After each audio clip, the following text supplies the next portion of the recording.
Oficialmente gravando a nossa aula, ia falar nossa live, não é uma live, isso é uma aula.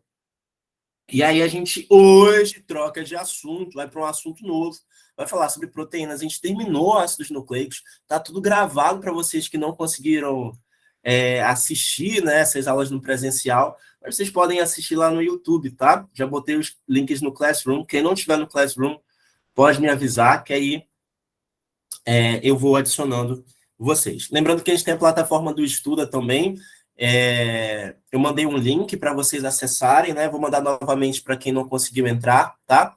Demora às vezes para entrar por conta da aprovação, que eu tenho que fazer a aprovação lá, tenho que clicar no aceitar. Mas é bem simples, agora eu vou começar a aceitar todo mundo. O legal do estudo é o quê? É que vocês conseguem fazer as questões e tem acesso ao gabarito delas também, tá bom? Eu até falei que vale a pena assinar o Estuda, né? Eu acho que 14 e pouco por mês. E aí vocês conseguem fazer simulado, separar questões de provas. Eu, particularmente, acho uma, uma plataforma muito boa.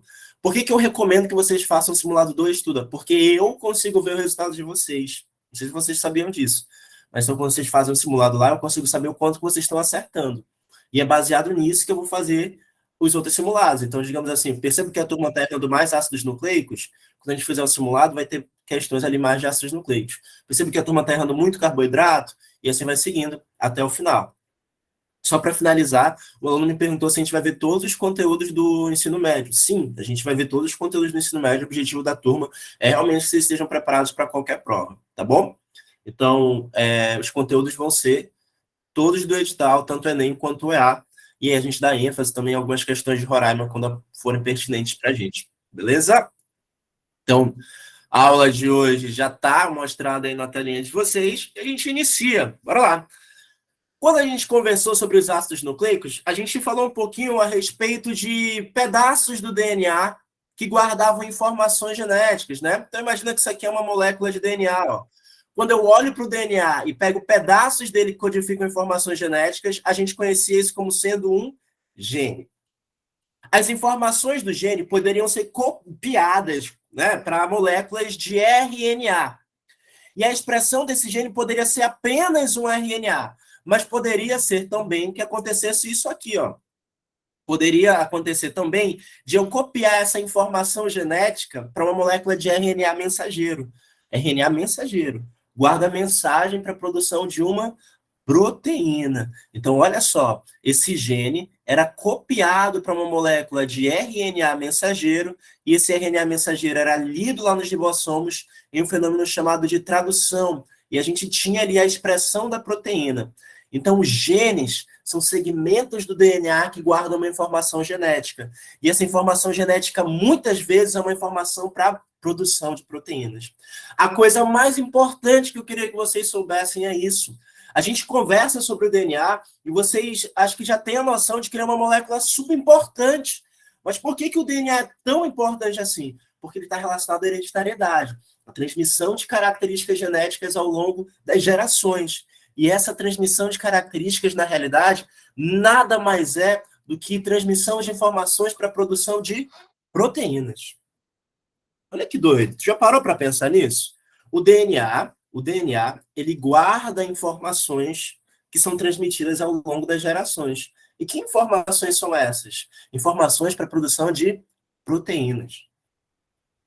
Professor, mas por que proteína é tão importante? Porque proteína é a base da vida. As proteínas são a base da vida. Alguém no chat consegue me dizer por que proteína é tão importante do ponto de vista molecular? Do ponto de vista da biologia celular e molecular? Por que proteína é tão relevante assim, a ponto de uma molécula de ácido nucleico, que são os DNAs e os RNAs, guardarem tantas informações para a produção dessas proteínas e a gente tem que transmitir ao longo das gerações? Alguém sabe por que proteína é tão importante assim? Manda aí no chat.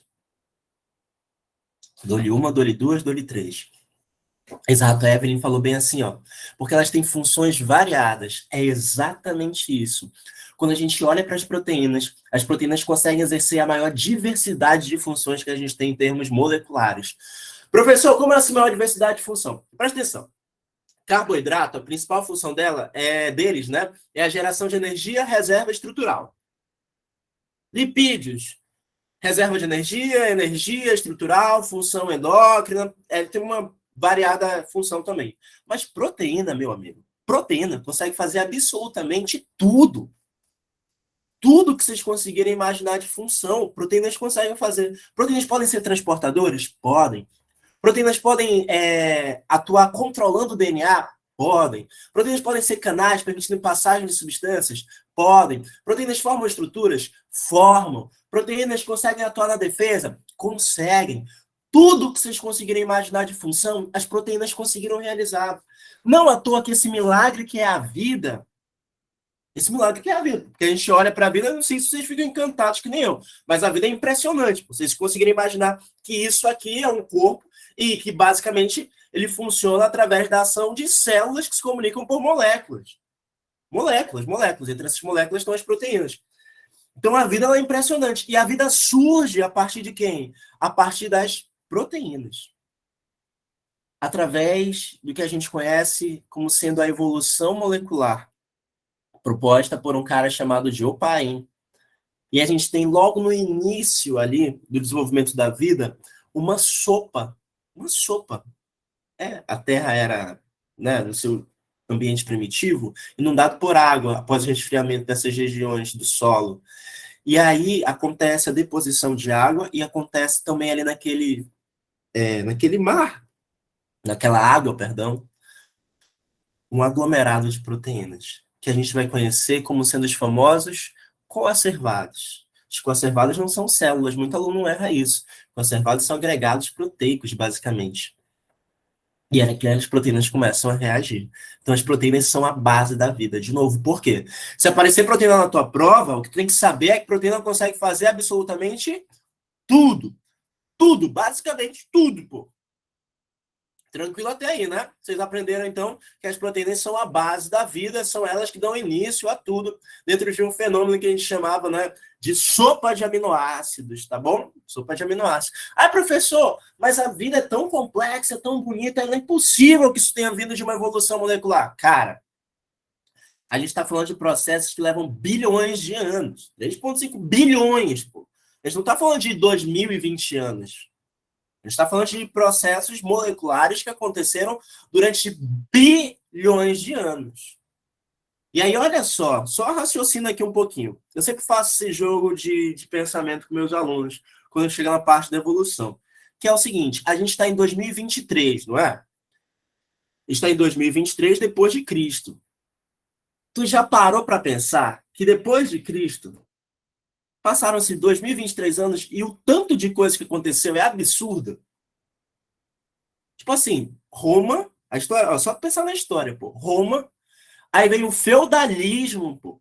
A gente teve o Renascimento, aí teve as grandes navegações, das grandes navegações teve o descobrimento do Brasil. Toda a história do Brasil acontece 523 anos só.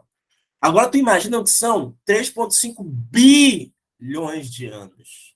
É muito tempo para um processo evolutivo, tá bom? Então é um pouco desse lado que eu queria que vocês abrissem mais a cabeça de vocês. Mas bora lá então observar as proteínas. As proteínas são polímeros. Lembra que polímero não é um tipo específico de moléculas, né? Não é tipo assim, proteína, quando eu falo de polímero, eu penso logo em proteína. Não é isso. Polímero é um conceito. Polímero é qualquer molécula grande formada por unidades que vão se repetindo. Carboidratos podem formar polímeros. O amido, o glicogênio são polímeros. Por exemplo, os ácidos nucleicos são polímeros também. As proteínas também. A menor unidade delas são os aminoácidos. Mas antes da gente falar sobre isso, olha só uma coisa importante. As proteínas, quando a gente fala de funções, eu queria que vocês guardassem que as mais relevantes vão ser as funções estruturais. E aí, o que é de função estrutural? Estruturas de células e estruturas corporais também. Por exemplo, o teu cabelo é proteína. A tua unha é proteína. A superfície da pele tem uma proteína chamada de queratina, que é a mesma do cabelo e a mesma da unha. Existem várias estruturas formadas de proteínas. E as células também, receptores, canais, né? Estruturas mesmo, tá? Andaime é que essas proteínas conseguem se acoplar. Então, às vezes, elas formam ali estruturas formadas por várias proteínas associadas.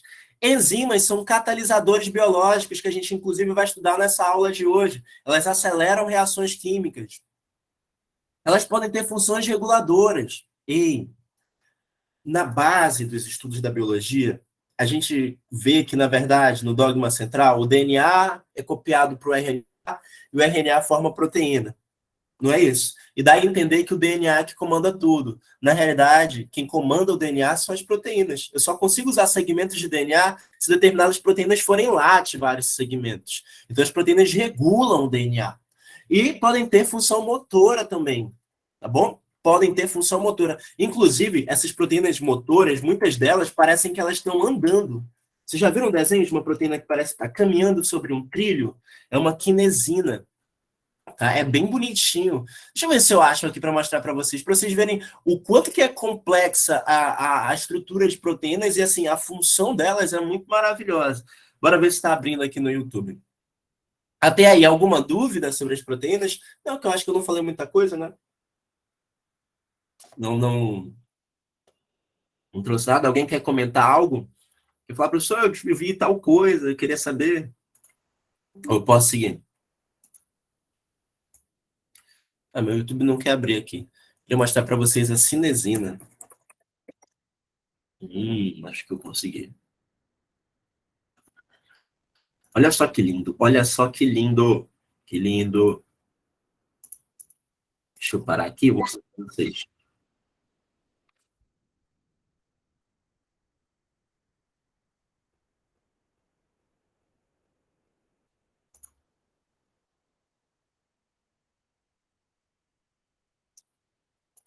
Tem que esperar carregar, mas a internet está super lenta e olha que eu paguei. Cells are full of specialized components that perform functions vital to their existence. But how do these components get to the right locations inside the cell to perform their functions? For larger Ok, tá mais legal. Caseins have 2 feet, or globular heads, that literally walk 1 foot over another along the microtubule, pulling their cargo to its Olha só elas destination. andando, cara. Olha Each só elas foot andando. possesses Você 2 mostra, special né? locations called Parece binding que ela tá sites caminhando pra that frente, interact with tem other molecules. One site attaches to the microtubule and the other binds with ATP, the energy molecule of the cell. Tá bom, para aí. When one foot binds with Agora eu vou voltar lá para a tela. Bora lá para a tela de aula agora para conversar um pouquinho a respeito da composição dessas proteínas. Está aparecendo a tela para vocês já?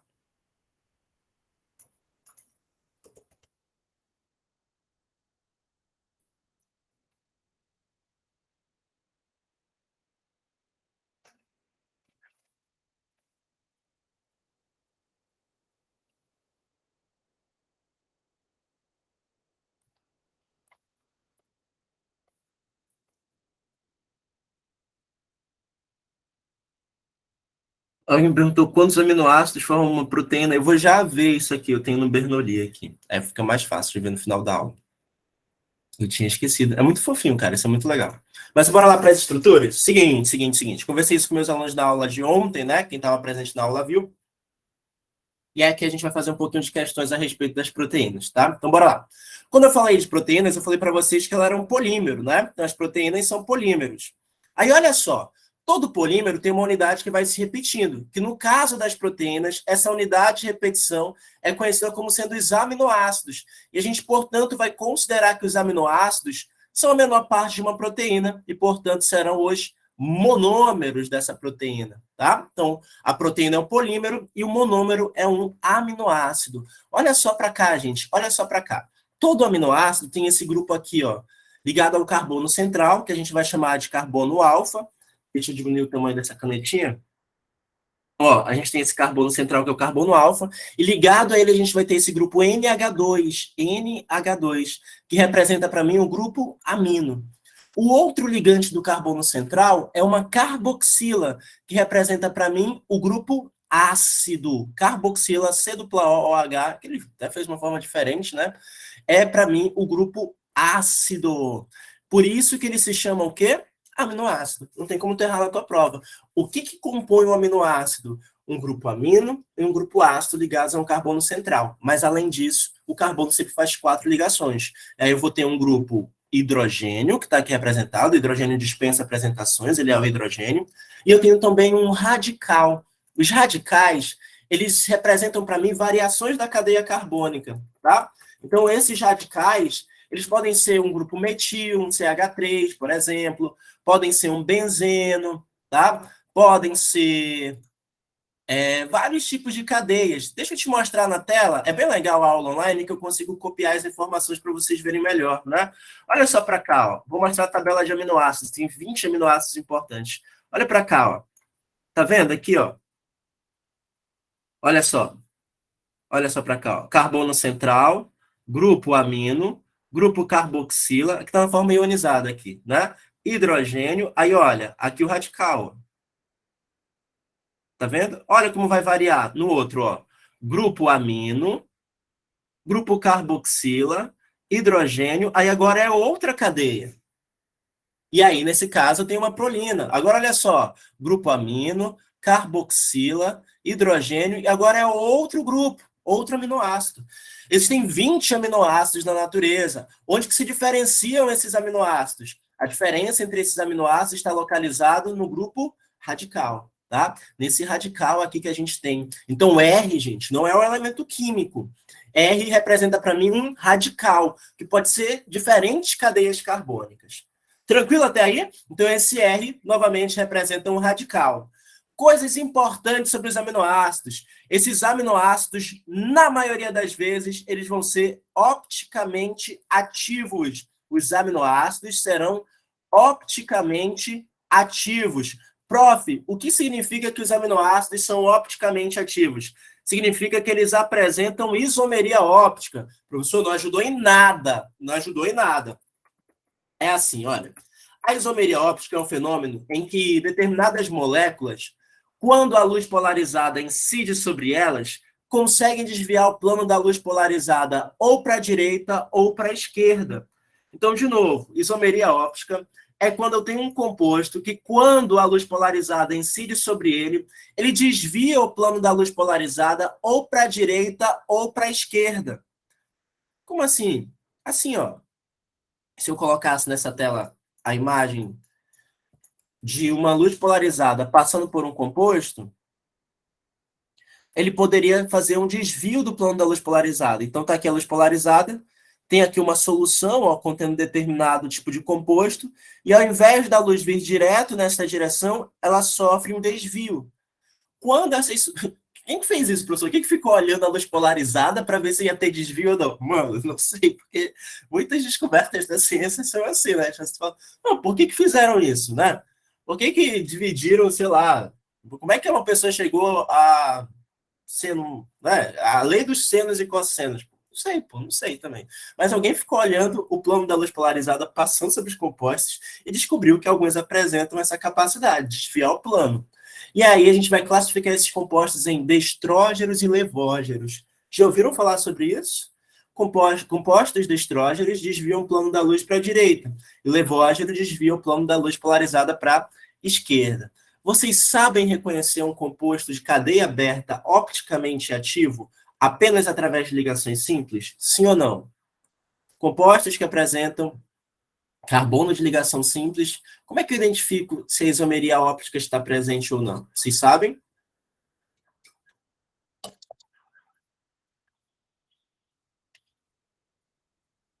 Isso. A Ana já falou, pelo carbono quiral, eu tenho que ter a presença de um carbono quiral, e a Sabrina complementou falando assim, esse carbono quiral tem que apresentar 4 ligantes diferentes. É exatamente isso. Bora lá? Olha só. Muita gente fala que a isomeria óptica é a isomeria do PlayStation, porque nos livros eles representam assim, ó, X, quadrado, triângulo e bola. E aí o que vai acontecer? Olha, esse aqui é um carbono alfa, que é o carbono que a gente chama de carbono central. Esse carbono, quando ele apresenta 4 ligantes diferentes, eles representam um carbono que apresenta isomeria óptica na cadeia. Então, um carbono quiral, um estereocentro ou um carbono assimétrico. O que representa esse X, esse triângulo, esse quadrado e essa bola? Os ligantes. Se os 4 ligantes forem diferentes entre si, e aí eu acho que o melhor para a gente representar isso é se eu fizesse assim para vocês, ó. Aqui é A, aqui é B, aqui é C e aqui é D. Se A é diferente de B, diferente de C, que é diferente de D, eu terei isomeria óptica. Professor, apresenta para mim isso na prática? Apresento.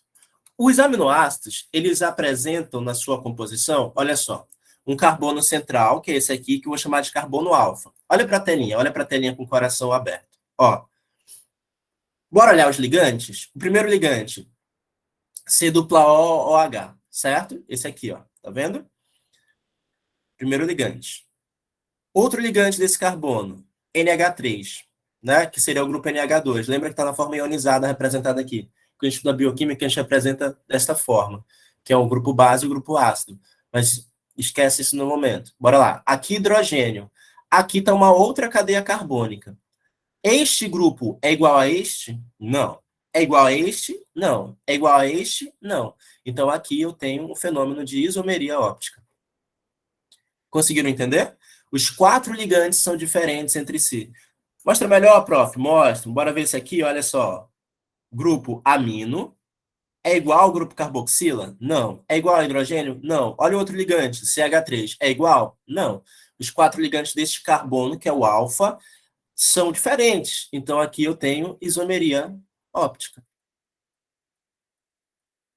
Deu para entender?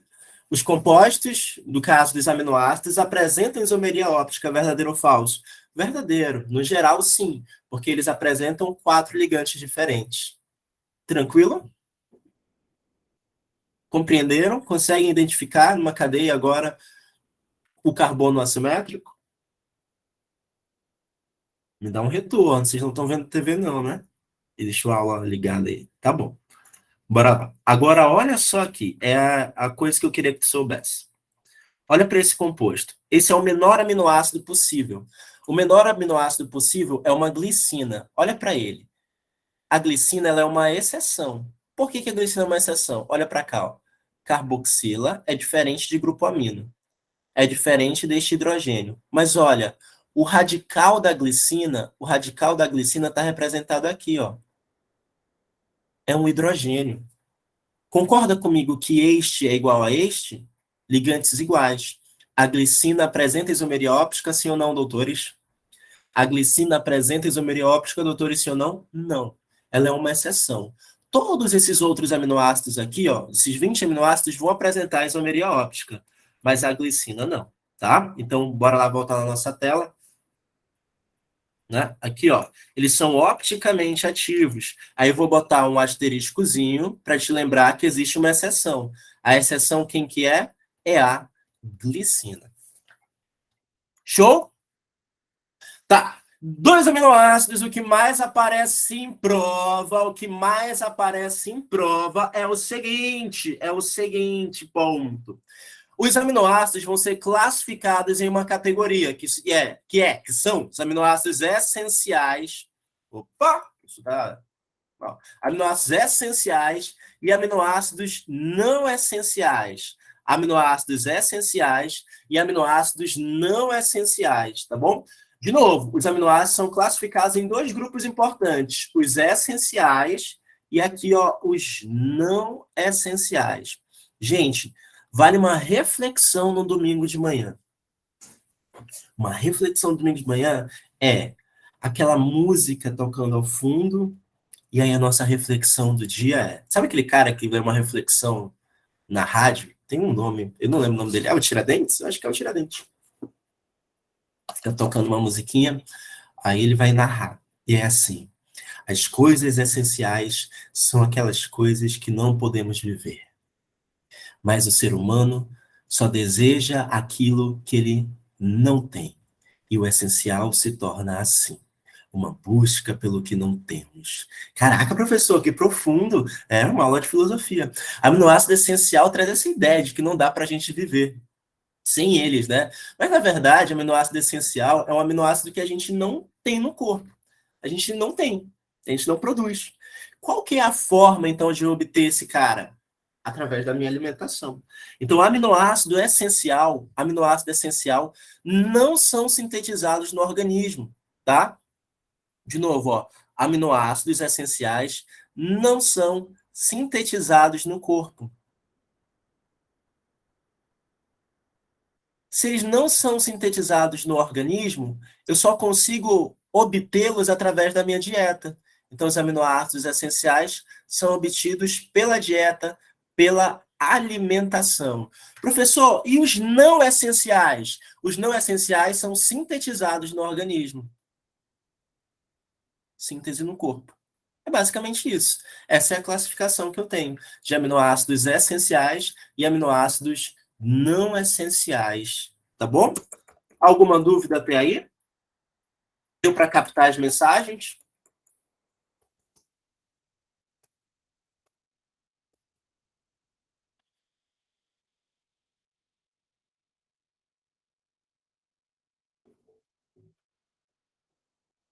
Sim.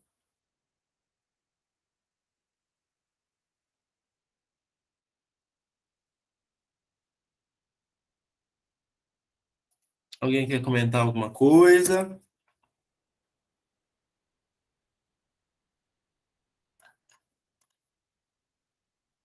Quais são os aminoácidos essenciais? Aí tem que decorar, tá?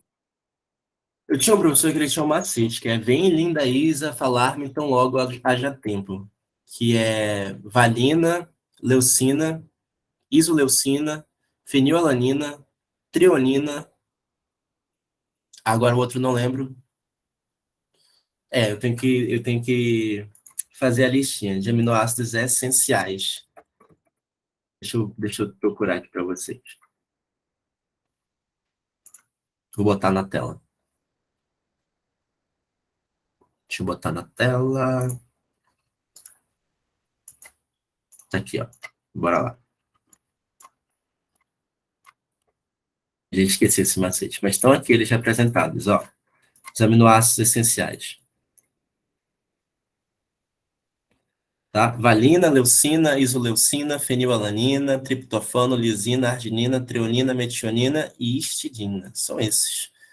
Eu não lembro mais o macete do meu professor. Eu já esqueci. Mas, assim, eu não acho uma boa vocês ficarem decorando esses aminoácidos essenciais, não. Tá bom? É melhor decorar só mais o conceito. Mas se tiver com tempo livre, de boas, né? Mas, assim, não faz muito tempo que aparecia isso muito nos vestibulares antigos da minha época. Tipo, quais são os aminoácidos essenciais? E o PSC também já cobrou isso. Mas porque o PSC é uma prova do mal, né? Mas, assim, não recomendo que fique batendo cabeça tentando decorar os aminoácidos essenciais, não. Tá bom? Já pensou a primeira questão da prova? Quais são os 5 aminoácidos essenciais mais importantes? Putz, professor, você falou para não decorar. Tô brincando. Mas assim, deixa para depois isso. Cara, eu sou uma pessoa crisada, mano. Para mim, tudo que eu estudava era assim. Tipo, se eu deixasse estudar o rodapé do livro, para mim ia cair o rodapé, entendeu? Mas nunca aconteceu, era só neura minha. Mas quando eu estudo, é tipo assim, meu Deus, preciso saber disso, preciso saber disso. Aí quando eu vejo, pô, eu tipo assim, vou fazer um resumo. Aí eu risco o que é importante. Aí quando eu vejo, tipo, tudo riscado, pô, eu fico, meu Deus, era um resumo. Os neuróticos anônimos. Que nem são mais tão anônimos assim, tô vendo todos vocês no chat. Bom? Mas tá aqui a lista desses aminoácidos, que são os aminoácidos essenciais. Aminoácidos essenciais. Dúvidas? Dúvidas? Não? Tá bom. Deixa eu falar sobre uma coisa para vocês. Existe uma doença chamada de fenilcetonúria, tá? Existe uma doença chamada de fenilcetonúria. Deixa eu colocar aqui na tela aqui, ó. Fenilcetonúria. Olha que bonitinho. Olha como o professor está organizado, né? Bacana. Abrir essa telazinha aqui, ó. A fenilcetonúria é também chamada pela sigla de PKU, tá? Então, quando aparecer na prova PKU, ela aparece muito. Essa aqui aparece, tá? Ela aparece com a sigla de PKU tanto nas questões de genética quanto nas questões de bioquímica. E essa fenilcetonúria é assim, ó. Existe um aminoácido essencial chamado de fenilalanina.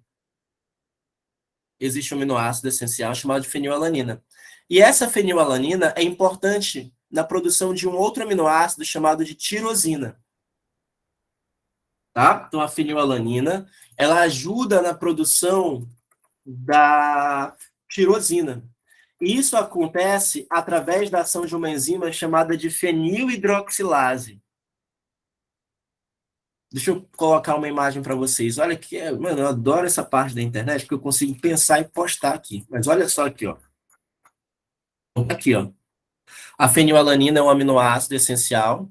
E aí, através da fenilhidroxilase, ou fenilanina hidroxilase, eu tenho a conversão dessa fenilalanina para tirosina. A tirosina que é super importante na formação de alguns neurotransmissores e hormônios que ele colocou aqui como sendo a melanina, né? E a dopamina. Mas isso não interessa no momento. O que eu queria que vocês soubessem é o seguinte: para a fenilalanina virar tirosina, eu preciso da ação da fenilanina hidroxilase, ou da fenilhidroxilase. E o que vai acontecer? Algumas pessoas não possuem essa enzima. Olha que ele colocou aqui, ó, um xizinho. Qual que é a consequência disso? A consequência é que eu vou começar a acumular fenilalanina no corpo. E eu não consigo produzir tirosina. Isso faz com que eu comece a acumular fenilalanina. E essa fenilalanina, ela se acumula no tecido nervoso. E a criança começa a ter atraso do desenvolvimento. Ela começa a não andar na época certa, a não falar na época certa, tá? Essa criança, ela vai ter diversos sintomas relacionados à fenilcetonúria. Esses sintomas, né, na maioria das vezes são sintomas do quê, doutores, que eu falei para vocês? Neurológico. É uma doença muito ou pouco importante do ponto de vista, para a gente, da saúde das crianças. Muito. Então, quando aparece PKU, quando aparece fenilcetonúria, tu lembra que é a incapacidade de produzir tirosina e eu tenho, portanto, um acúmulo de fenilalanina no tecido nervoso. Doutores, é necessário saber que existe um teste usado para diagnosticar essa doença e logo que a criança faz, ela realiza esse teste, ou logo que a criança nasce, perdão, ela realiza esse teste. E o teste para o diagnóstico da fenilcetonúria é o famoso teste do pezinho. Tudo bem até aí? O teste para diagnóstico da fenilcetonúria é o nosso querido teste do pezinho. Bacana? De novo, guarda essa informação. A fenilcetonúria está relacionada a qual aminoácido que se acumula no corpo?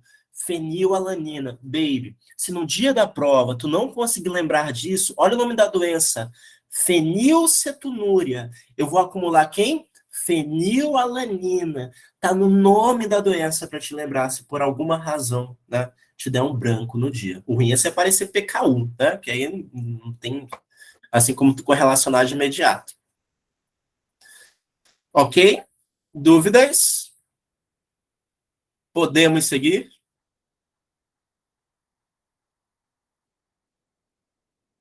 Alguém quer comentar alguma coisa? Podemos, né, doutores? Tá. Eu ia comentar uma coisa, mas prefiro comentar durante as questões, porque eu quero que vocês raciocinem. Olha só para cá, gente. Olha só para cá. Olha só para cá. O que está representado aqui, ó? Vocês conseguem identificar?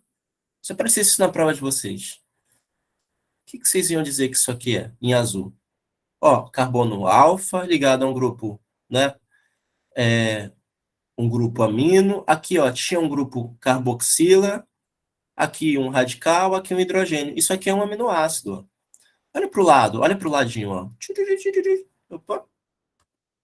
Deixa eu botar mais fininho aqui. Pronto, olha para o ladinho, ó. Aqui, ó. Carbono alfa, grupo amino. Aqui era uma carboxila, era, né? Não é mais. Aqui, ó, um radical, aqui o hidrogênio. Aqui é outro aminoácido. Os aminoácidos vão se ligar, certo? Os aminoácidos eles vão se ligar através do que a gente conhece como sendo as famosas ligações peptídicas.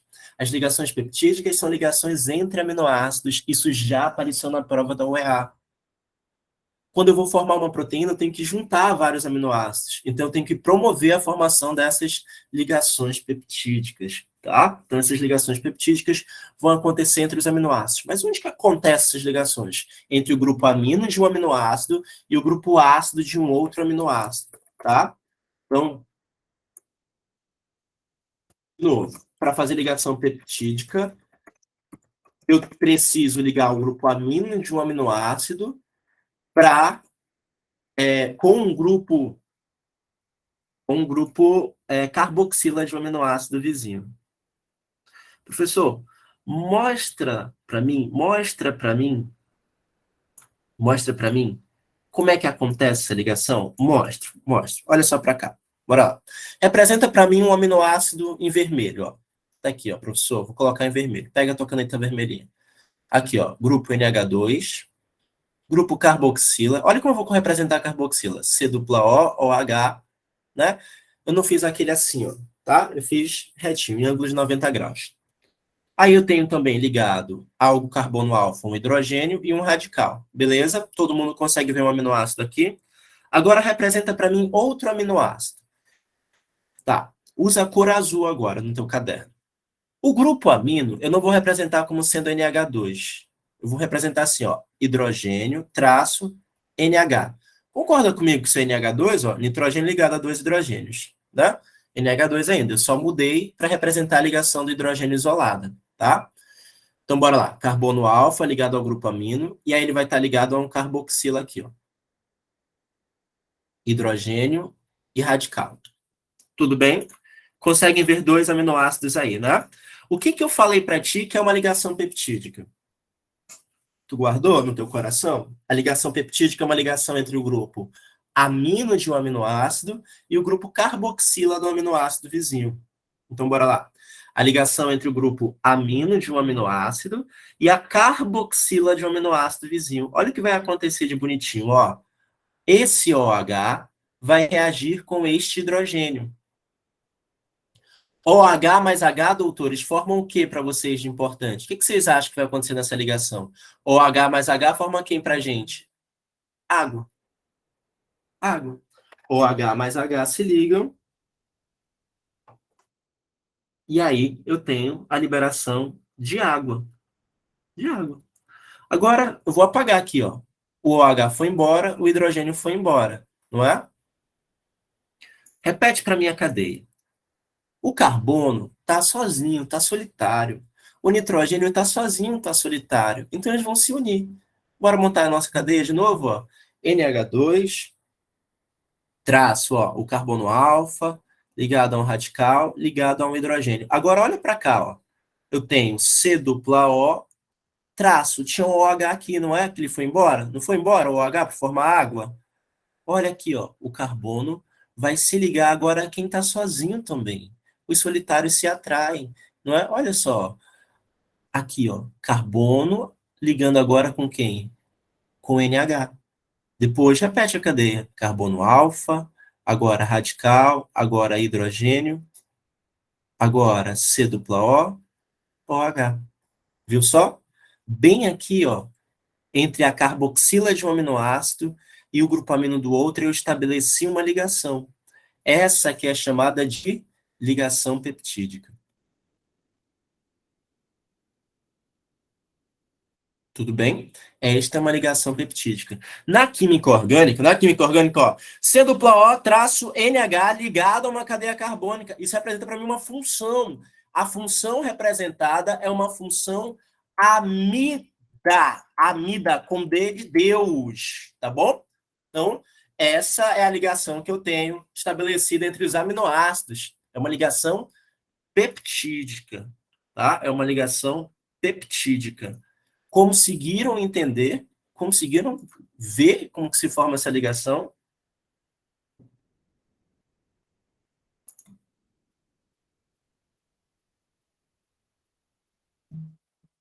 Sim, tranquilo. Se aparecer na prova para vocês, vocês conseguem acertar tranquilamente, né? Conseguem?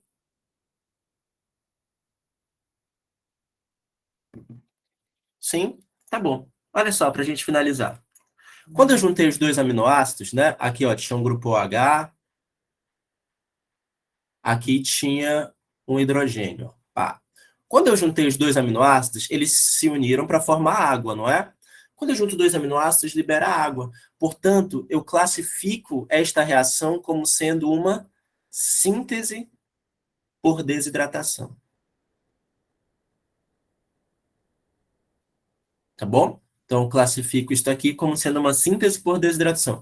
Por que é uma síntese por desidratação? Porque quando eu juntei, liberou o quê? A água. Aconteceu uma desidratação da molécula. Gente, raciocina comigo. Se quando eu junto, libera água, se eu adicionar água, eu quebro. Então, quando eu junto aminoácidos, é uma síntese por desidratação. Quando eu adiciono água, eu quebro a molécula. E, portanto, as proteínas são quebradas através de reações de hidrólise. Quando eu junto, síntese por desidratação. Para quebrar, adiciono água, não é? E aí é uma reação de hidrólise. Show? Captaram a mensagem?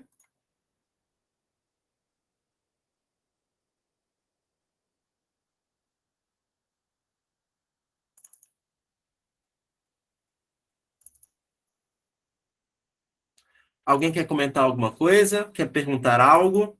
Fala, professor, eu não entendi. Acho que todo mundo entendeu, né? Que boas. Tá bom. Eu gosto muito de vocês, sabia? Eu acho vocês uma turma muito boa. Eu percebo que, assim, não sei se eu tô me enganando, mas eu tenho um feeling de que vocês realmente estão conseguindo pegar as coisas, sabe? E que se vocês tivessem dúvidas, vocês iriam me falar. Fico muito feliz por isso. De verdade verdadeira. Tá? Bora lá. Tá bom. Vocês aprenderam sobre as ligações, agora a gente vai finalizar a nossa aula de hoje, mostrando para vocês, finalizar a nossa primeira parte da aula, tá? Que aí a gente vai fazer questõezinhas, que é sobre estruturas das proteínas, tá? Então a gente vai ver agora estrutura das proteínas. Professor, como assim? As proteínas têm estruturas diversas, elas exercem diversas funções, podem ter diversas formas, e essa forma da proteína é fundamental para que ela consiga fazer o trabalho dela. Então, a gente vai ver aqui, ó, estrutura das proteínas, tá? As proteínas podem ter 4 níveis estruturais, que a gente vai chamar de estrutura primária, estrutura secundária, estrutura terciária e estrutura quaternária. Então, a gente tem 4 níveis básicos de estrutura, tá? Olha só para cá. Olha só para cá. Vou colocar uma tabelinha aqui, ó, e escrever primária. A estrutura primária é a base da minha proteína. E, gente, me fala de coração assim, o que compõe uma proteína? Não são os aminoácidos? Então, a base da minha proteína é um aminoácido. A estrutura primária está relacionada à sequência, tipo e número de aminoácidos. De novo, a estrutura primária é dada pela sequência, pelo tipo e pelo número de aminoácidos. Lembra que esses aminoácidos se ligam através de ligação peptídica, né? Então, aqui na estrutura primária, eu tenho a sequência, tipo e número de aminoácidos, e essa estrutura primária é definida através das chamadas ligações peptídicas, que são as ligações entre esses meus grupos de aminoácidos. Tá bom. Olha só para cá, ó. Olha só para cá. Olha, lisina, lisina, glicina, glicina, leucina, valina, alanina e histidina. Eu tenho uma sequência de aminoácidos. Eu tenho um determinado número, por exemplo, eu tenho 2 tipos de lisina, 2 glicinas, uma leucina, uma valina, uma alanina e uma histidina. Eu tenho uma sequência, eu tenho um número certo de aminoácidos, né? Então, e eu tenho os tipos específicos de aminoácidos, tá bom? Essa estrutura é a chamada estrutura primária. Olha como ela é retinha, é uma sequência linear. Qual o nome dessa ligação que eu tenho entre os aminoácidos? De novo, que vocês já aprenderam. Ligação peptídica. Tranquilo? Essa é a base da minha proteína. A sequência, o tipo e o número. Doutores, quem determina a estrutura primária? Onde é que está a informação para a sequência, tipo e número de aminoácidos?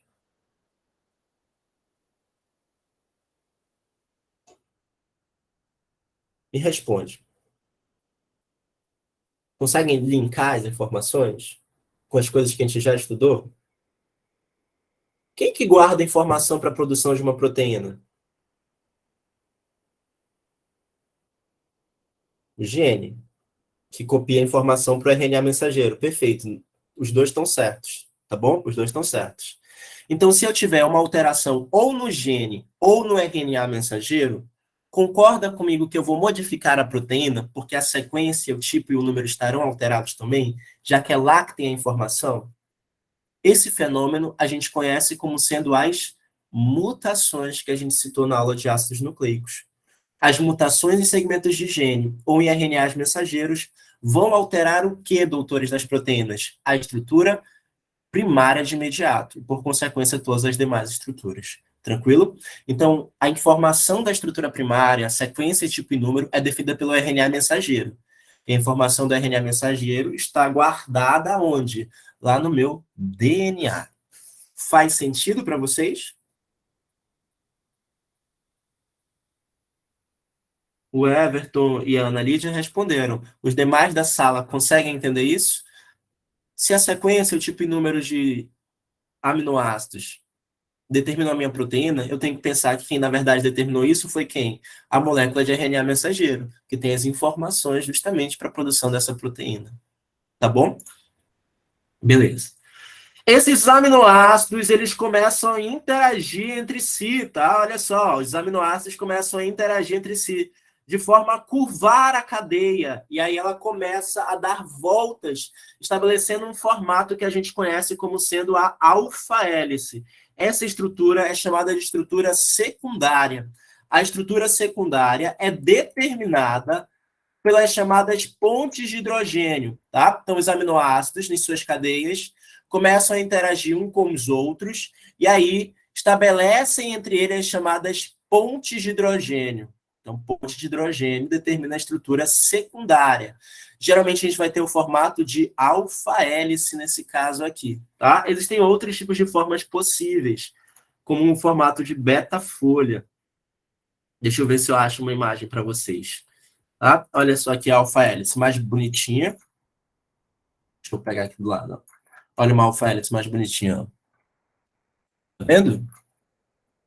O oxigênio reage aqui com o grupo hidrogênio de um grupo amino, de um outro aminoácido. Né? E aí, olha só, isso causa torções na cadeia. Quando tem esse formato aqui, ó, de espiral, a gente fala que é uma alfa-hélice. Mas eu posso também ter uma outra forma, que é um formato chamado de beta-folha, que quase não aparece em prova de vestibular. Mas é bom que vocês saibam, tá? Então tem o alfa-hélice e a beta-folha, ou folha ali do tipo beta, tá? Olha só aqui, ó. É como se formasse um zigue-zague agora, e não formasse aquele formato helicoidal, mas sim um zigue-zague que consegue interagir entre si. De novo, que ligação é essa, ó, que está entre as cadeias? Esses pontinhos.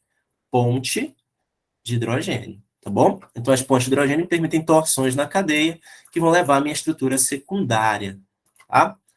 Depois disso, eu vou ter a estrutura terciária. E na estrutura terciária, eu tenho um arranjo tridimensional da molécula.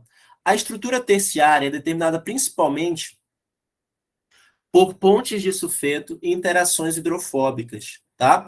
Então, eu não vou nem colocar aqui porque vocês não conhecem essas ligações, mas eu queria que vocês lembrassem que a estrutura terciária é o arranjo tridimensional da minha molécula.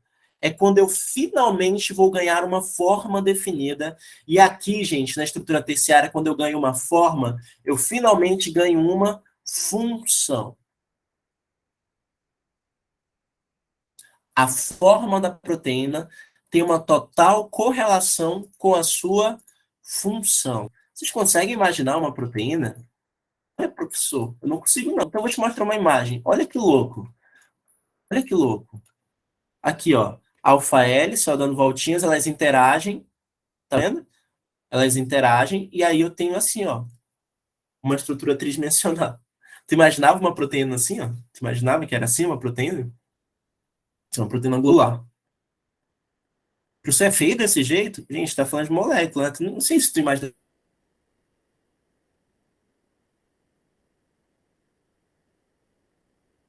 uma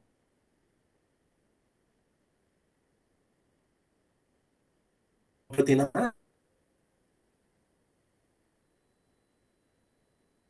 Ai, meu Deus, ela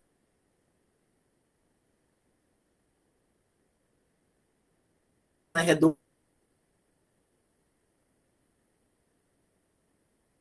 redondinha.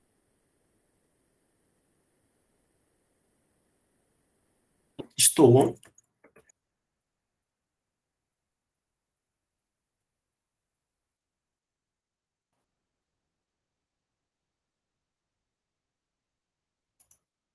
Travou demais? Foi a minha. Já voltou?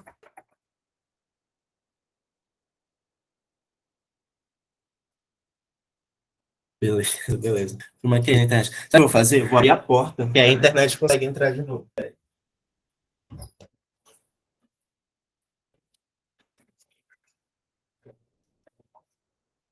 Cara, é sério, quando abre a porta, pega melhor, porque eu acho que o sinal circula melhor, sabe?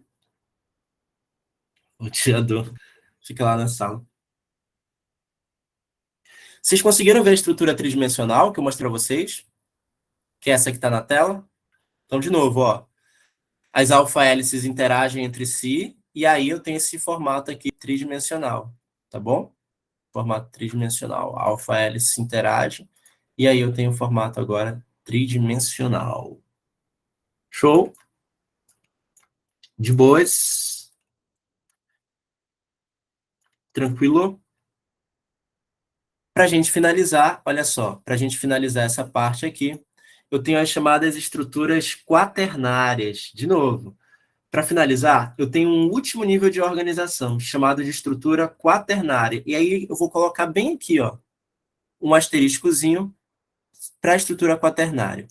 Por que a estrutura quaternária tem um asteriscozinho? Porque nem toda proteína tem estrutura quaternária. Por obrigação, toda proteína tem que ter estrutura terciária, mas quaternária não.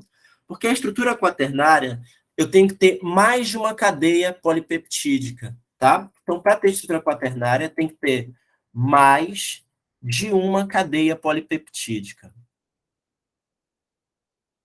E o que significa isso? Significa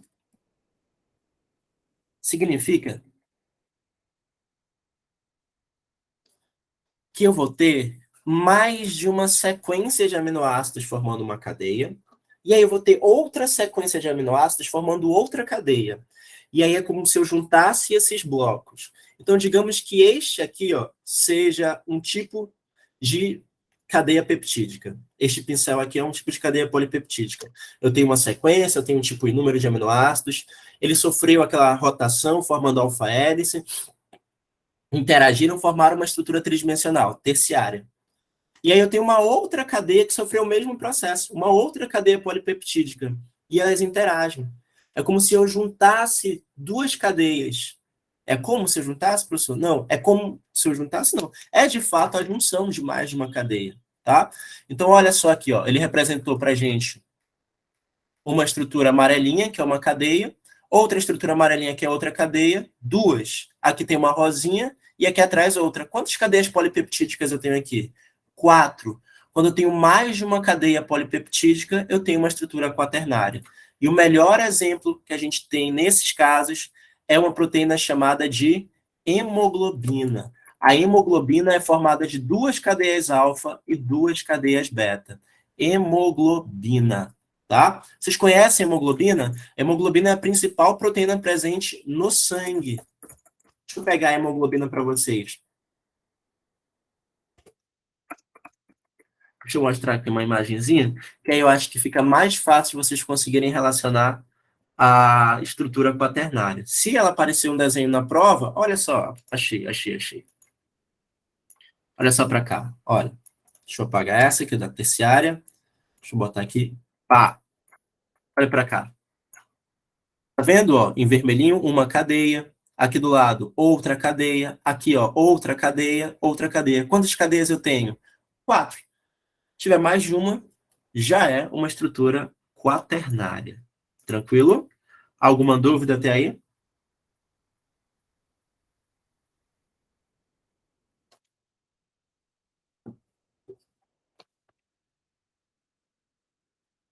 Não? De boas, né? Super tranquilo. Tem outro exemplo? Cara, esse é o que mais aparece no vestibular, né? A proteína G tem estrutura quaternária, muitos receptores têm estrutura quaternária, mas aí para citar para vocês, talvez não caiba na cabeça de imediato, assim, porque vocês não têm muitas referências de exemplos de proteínas, né?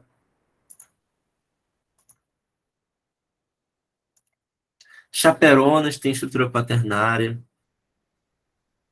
ATP citetase tem estrutura quaternária. Várias proteínas. A maior parte das proteínas tem estrutura quaternária, porque a maior parte das proteínas são agregados. Formam complexos.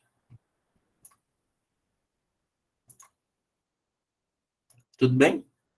Então, coloca aí ATP sintetase, proteína G, chaperonas, todas elas têm estrutura quaternária.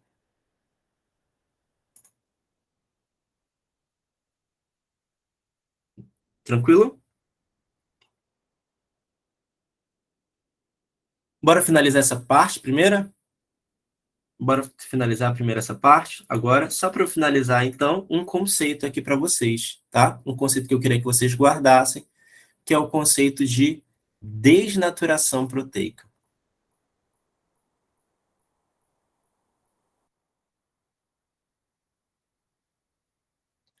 A desnaturação proteica é quando eu tenho a perda da estrutura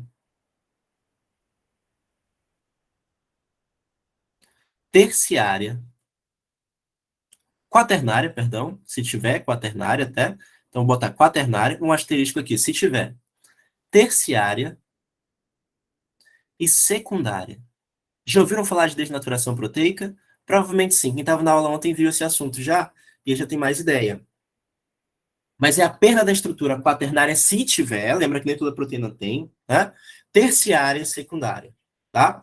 Gente, lembra que quando eu tenho a estrutura terciária eu perco a função? Na quaternária eu tenho os agregados, né? Já tenho função definida. Então, se eu perco a quaternária e a terciária, eu já perdi a função da proteína. A desnaturação proteica, como perde a estrutura terciária e quaternária, eu perco a função. E eu desfaço também a secundária. E o que causa essa perda de estruturas? Principalmente variações na temperatura, variações de temperatura e pH. Esses são os principais. Pode ser citado na tua prova também, por exemplo, corrente elétrica, tá? Correntes elétricas passando por proteínas também podem levar à sua desnaturação. Beleza? Doutores, olha para a imagem, para o quadro na realidade. Eu não perdi a estrutura o quê? Primária. Por quê? Porque a estrutura primária é formada por ligações peptídicas, que são ligações fortes. Então, não há perda da estrutura primária, tá? Eu perco a estrutura quaternária se tiver a terciária e secundária, mas não a primária. Isso permite com que algumas desnaturações sejam reversíveis. Depende do grau de energia que eu tenho. Bora lá. Quer ver um exemplo de desnaturação em que uma proteína perde a forma dela? Quando tu vai fritar um ovo. Tu vai pra tua casa? Tu vai pra tua casa? Não, tu tá lá na tua casa, né? Então, tu chega aí, terminou a aula, fala assim, vou fazer almoço. Aí, pô, não tem carne, não tem nada. Vou fazer um ovo, então. Uma farofinha de ovo para almoçar. Pô, muito bom. Muito bom. Farofinha de ovo. Um cafezinho. Meu Deus. Top coisas gostosas. E aí, beleza.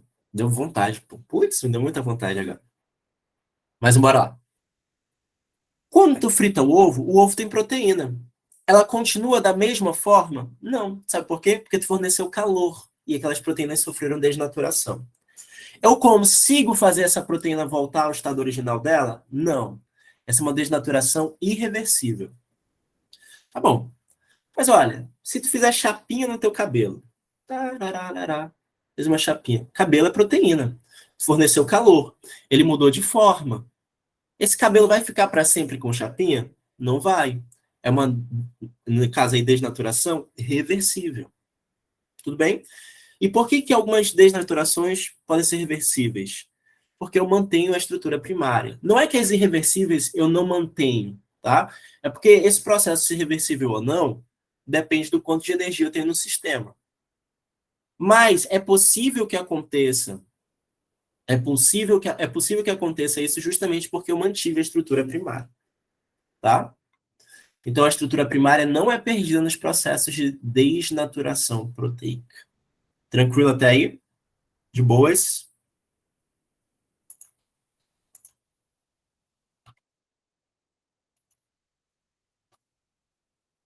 Sim. Posso mostrar umas questões? Garantem.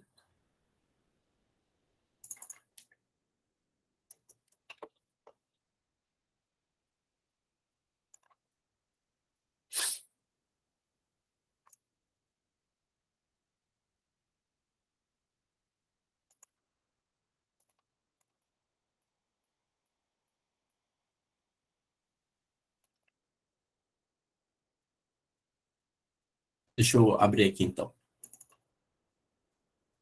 Proteínas. Bora lá.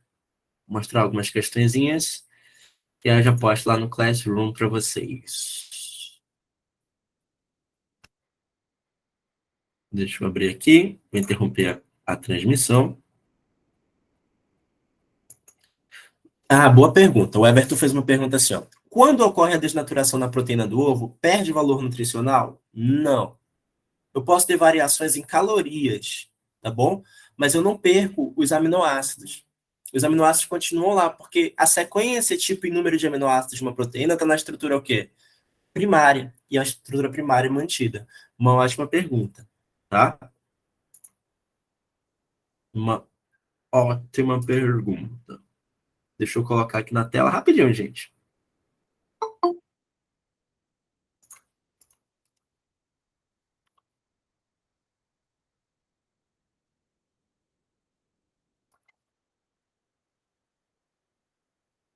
Deixa eu... No.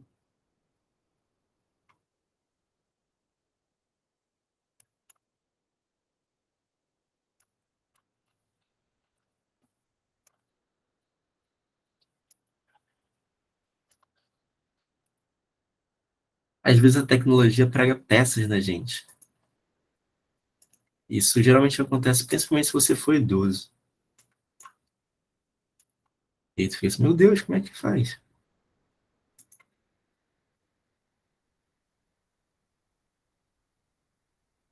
Eu acho que eu vou conseguir.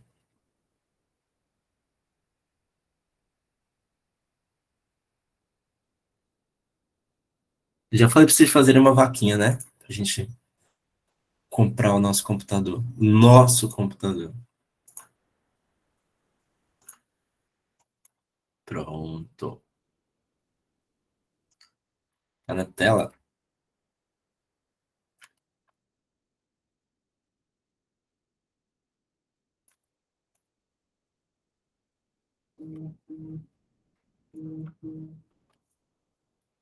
Bora lá? Faz essa número 2 aqui, rapidão. Olha 2.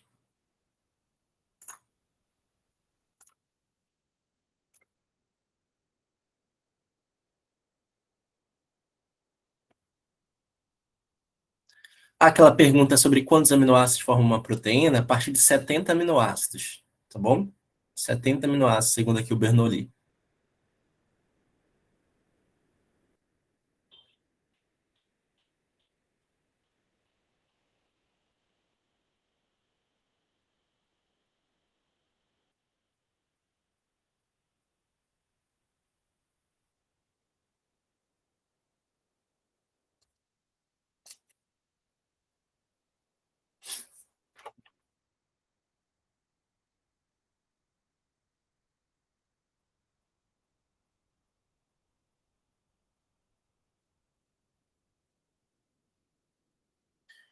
Tá bom, bora lá? Já deu tempo? Deixa eu ver o que vocês responderam no chat.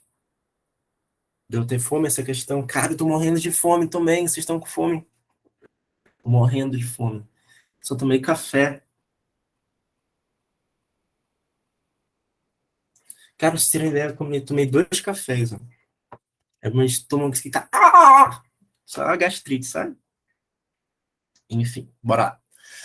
Na alimentação humana, a preservação da saúde depende dos nutrientes utilizados pelo organismo, pois tanto de origem vegetal quanto animal são importantes na obtenção de energia, na formação de novas células e na regulagem do metabolismo celular. Bacana.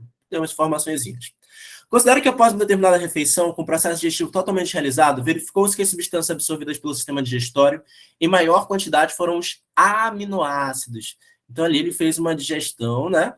E aí ele obteve grande quantidade de aminoácidos. A minha conclusão é, esse cara comeu muita proteína, porque aminoácido vem de proteína, que certamente foram obtidos dos alimentos que predominavam nessa refeição, tais como, bora lá, batata e mandioca. Quais são os compostos presentes nelas principalmente? A gente ainda vai ter essa aula, mas é carboidrato, açúcar, arroz e salada de fruta, arroz e salada de folhas, carboidrato também, tá? As folhas, né, tem grande quantidade de celulose, que é um açúcar. mas a gente, como não absorve, funciona ali como uma ação de fibra, ajudando a regular o intestino. Macarrão, carboidrato. Professor, tudo é carboidrato? Basicamente, sim. Polenta frita, carboidrato e lipídio. A nossa dieta ela é riquíssima em açúcares, né? E contra filé na brasa, aqui é proteína. Docs, esse é o tipo de questão muito comum de aparecer. Se falarem para vocês, vou colocar no Classroom as listas, tá? E eu vou fazer uma nova que nem eu fiz lá de revisão para vocês na plataforma do estudo. Galera, quando eu falo de proteína, onde que eu encontro grande quantidade de proteínas, doutores? Principalmente nas carnes, tá? Nas carnes. Então, bife, um filé de frango, quando ele falar. E aí eu tenho alguns outros alimentos que têm grande quantidade de proteína também. A galera marombeira fitness sabe disso, que é, por exemplo, no amendoim, na lentilha, no feijão, tá bom? Então, essas são fontes importantes de proteínas para a gente. Tranquilo? Deixa eu mostrar outra questão agora. Essa é assim, ó. Olha para três, olha para três. Eu vou ler aqui o começo e aí vou botar lá para vocês depois, tá bom? O restante. As proteínas são macromoléculas formadas por um conjunto de aminoácidos unidos entre si pelas ligações peptídicas. A sequência desses aminoácidos determina o tipo de proteína que será sintetizada, bem como sua forma funcional, o que permite atuarem especificadamente em diferentes vias metabólicas. Então, aqui, ó, a sequência dos aminoácidos determina o tipo de proteína. A sequência tipo e número, a estrutura primária, determina a minha proteína que será sintetizada, bem como sua forma funcional. A sequência tipo e número determinam a forma final da minha proteína, que estaria na estrutura terciária ou quaternária, o que permite atuar especificadamente em diferentes vias metabólicas. Em um estado febril, a elevação da temperatura corpórea leva a uma perda das funções das proteínas, pois pode causar o quê, doutores?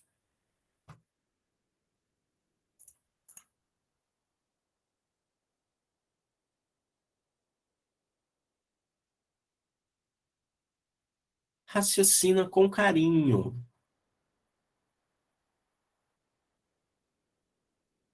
Pô, vocês são muito bons. Isso mesmo, olha só. Quando eu tenho uma febre, eu aumento a temperatura. Isso é muito interessante, né? Porque, tipo assim, a ideia do corpo é: vou matar o micro-organismo. Como? Gerando febre, para causar desnaturação das proteínas dele. Aí o teu corpo fala: mas eu também vou desnaturar ele. Foda-se. Tô nem aí. E aí ele eleva a temperatura corporal, tá bom? Então, tipo assim, acontece no processo febril desnaturação das proteínas do organismo, por isso que febre é um pouco grave, eu preciso conseguir controlá-la. E aí o que que acontece? Eu terei desnaturação. A desnaturação é a aceleração do metabolismo? Falso. Quebra da ligação peptídica? Falso. Sabe por quê? De novo, ligação peptídica é a estrutura primária. E eu não perco a estrutura primária. Eu perco a estrutura o quê? Quaternária, terciária e secundária. E na terciária e quaternária tem o arranjo o quê? Tridimensional. A resposta para a gente é a letra C. Vocês são muito fera, pô. Vocês são feras demais. Exatamente. Que a galera foi respondendo. Letra C de cachorrada. Dúvidas? Tá ok, não tá?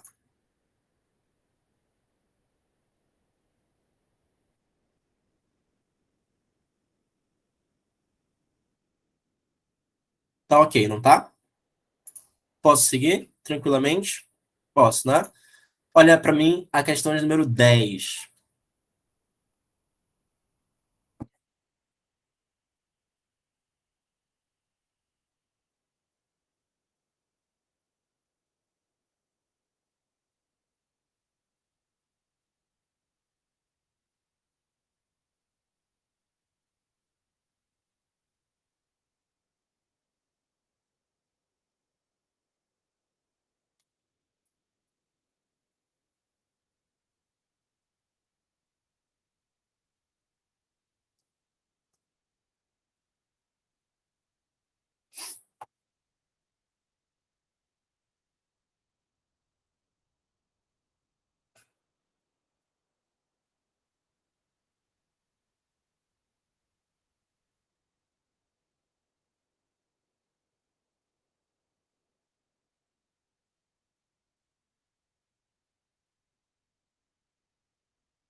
Vocês estão respondendo C?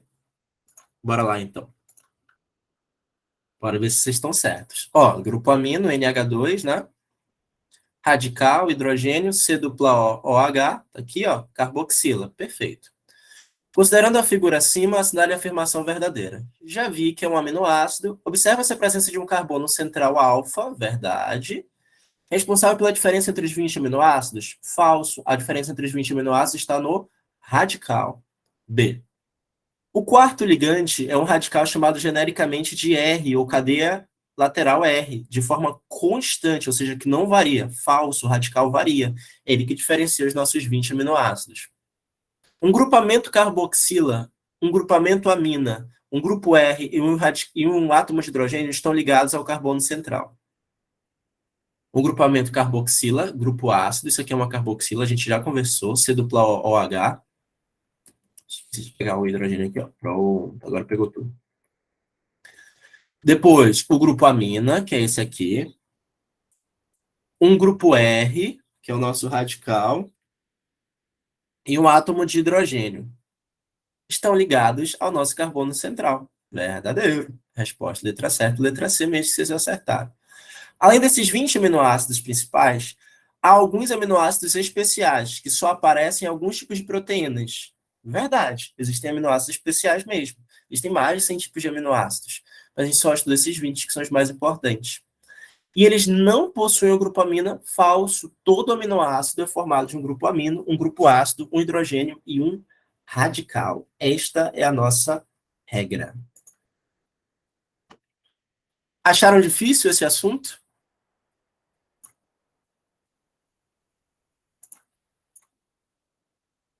Acharam difícil este assunto?